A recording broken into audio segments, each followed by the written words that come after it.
Would you have done the same as Seth Rogen? James Franco is back. As many of you might know, the actor has not starred in a movie in many, many years. Over 4 to be exact. And if you don't remember, prior to his forced hiatus from movies, he faced many sexual misconduct allegations.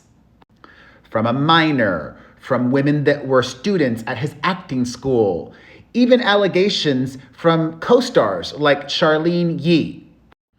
Other co-stars like Busy Phillips allege that he was verbally abusive and physically as well. She claims that Franco shoved her on the set of Freaks and Geeks.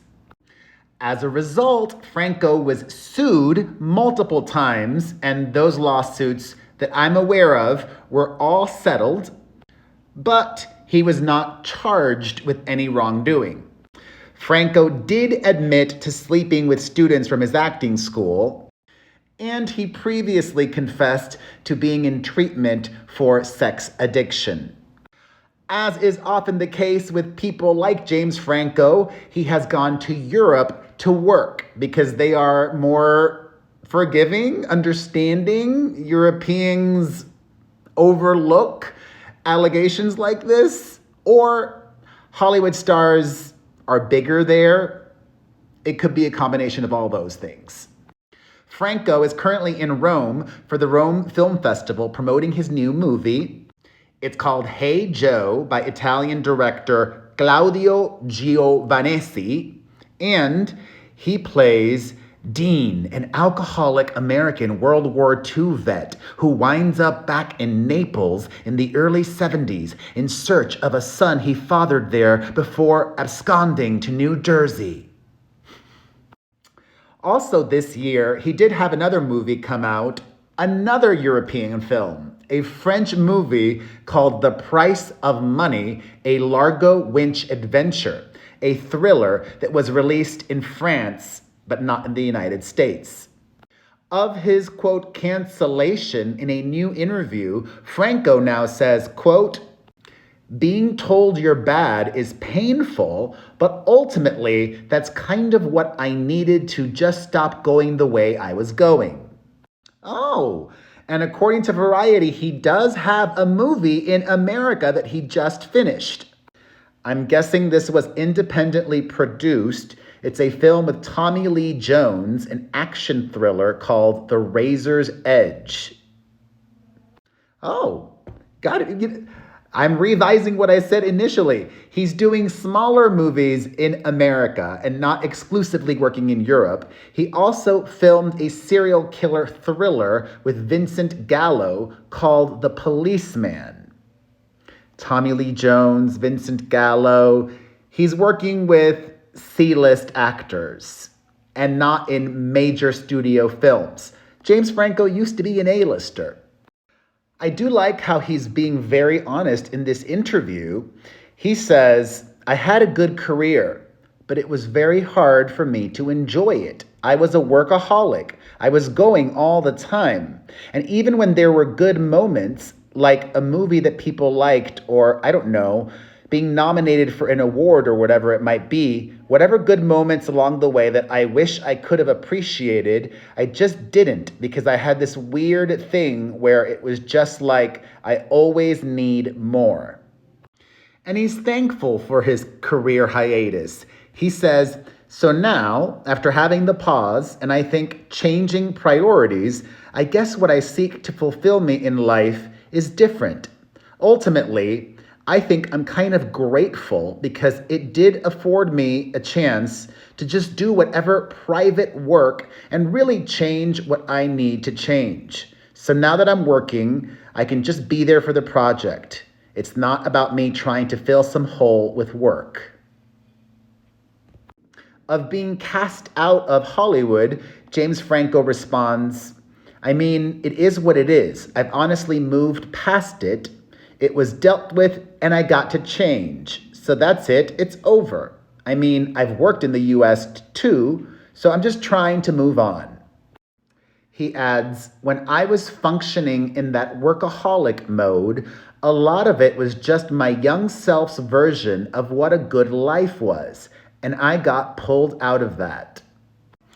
I'm having to reflect a lot on the things that he's saying. A lot is relatable. He also says that one of the big changes he's made is he's become a lot more philanthropic.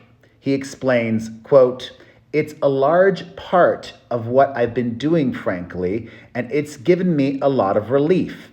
And I don't like to talk about it too much because it's sort of like you get one or the other. You get the credit or you get the relief. So if you go around and you just keep talking about all the good things you're doing, you kind of don't get the relief of doing that work. So I haven't really talked about it too much or promoted it or anything. I don't have social media, but that is a big part of my life now." He also says that he's been able to maintain a relationship.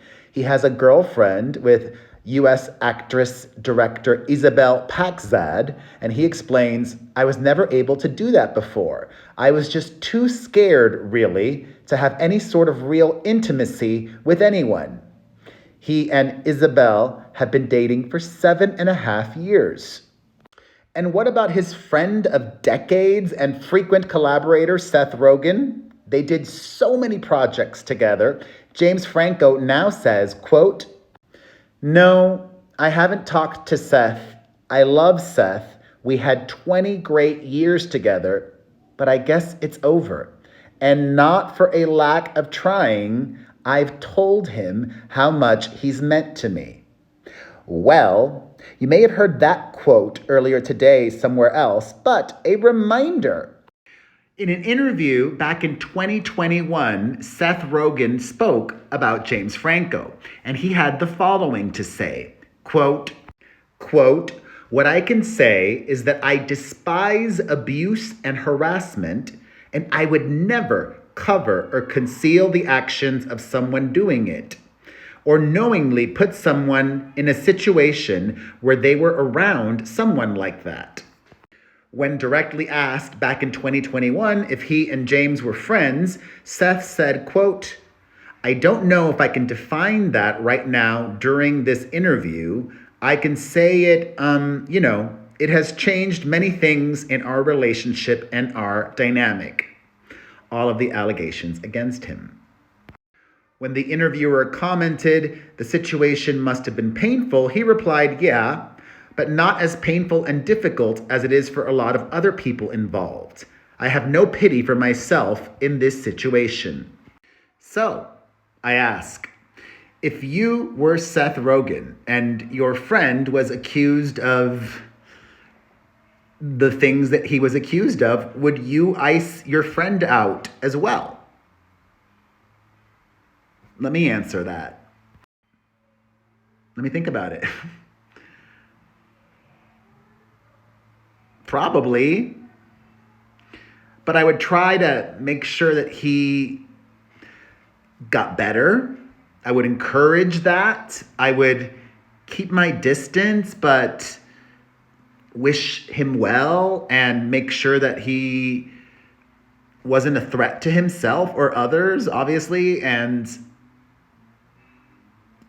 once a year, maybe send a message of, "I hope you're staying on track. I hear you're helping people. That's good."